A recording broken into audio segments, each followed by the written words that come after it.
Today, I'd like to share with you the story of the Apostle Mark. Now, let's take a moment to imagine the hustle and bustle of ancient Alexandria, a city full of traders, philosophers, and worshippers of countless gods. Amidst the noise and chaos, one voice begins to rise above the rest. It's not the voice of a king or a general, but a humble man named Mark, a follower of Jesus Christ. This man's words, shaped by the stories of the Apostle Peter himself, would soon roar through history like a lion, bringing the good news of Jesus to people across generations. Now, Mark's story is one of redemption, perseverance, and purpose. A reminder that God uses even those who falter to do extraordinary things. So, who was this man? What can we learn from his life? Well, let's dive in. It's going to be beautiful. So, Mark's story starts in the heart of Jerusalem, where his family was deeply involved in the early Christian movement. His mother, Mary, opened her home as a meeting place for believers. Imagine the atmosphere. People gathering in secret to pray, to share stories of Jesus, and to support each other under the shadow of persecution. This was the environment that shaped Mark. Now, there's an intriguing little detail in Mark's Gospel. The story of a young man fleeing naked when Jesus is arrested. Some scholars believe this could have been Mark himself. If true, it paints a picture of a young man caught in the drama of Jesus' final hours, a witness to history in the making. So, Mark's first steps into ministry were alongside his cousin Barnabas and the Apostle Paul.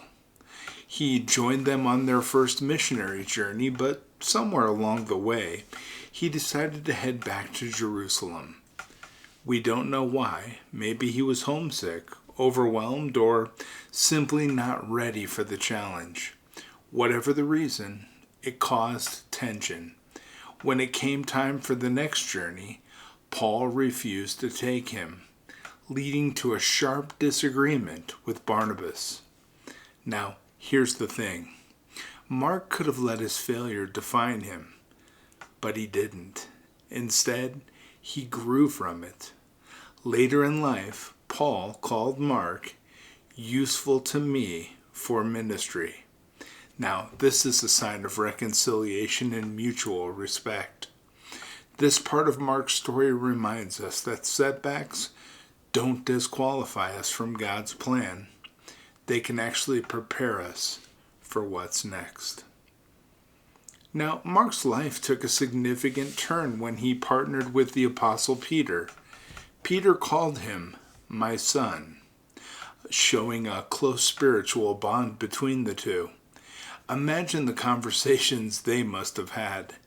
Peter recounting his experiences with Jesus, from walking on water to denying him 3 times, and Mark carefully listening, absorbing, and recording these stories.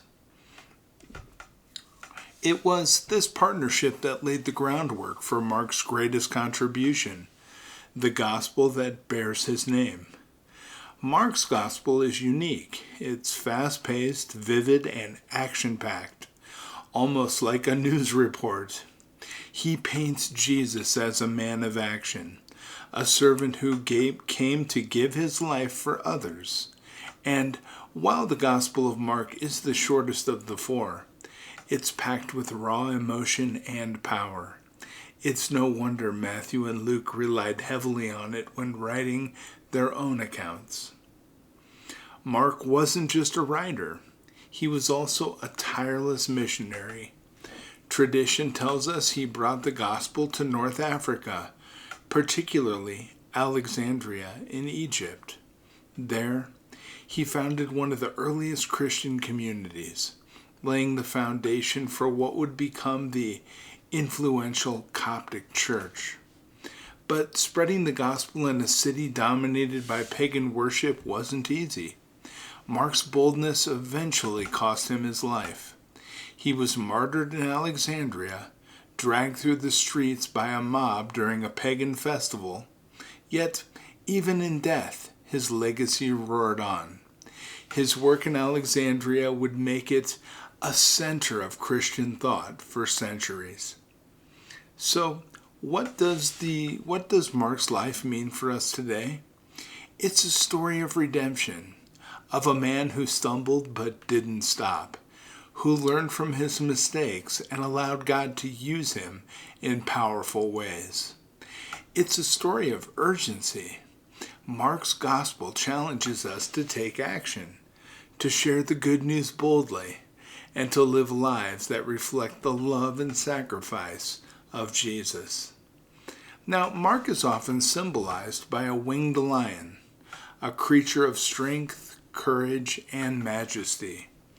This symbol isn't just about him. It's about the message he carried. His gospel began with John the Baptist crying out in the wilderness, and it echoes through history, calling each of us to share the truth with the same boldness. Now, as we think about Mark's life, let me leave you with a question. What is your roar? Like Mark, we've all faced moments of doubt, failure, and hesitation, but those moments don't define us. What matters is how we respond, whether we step back into God's plan with renewed faith and purpose.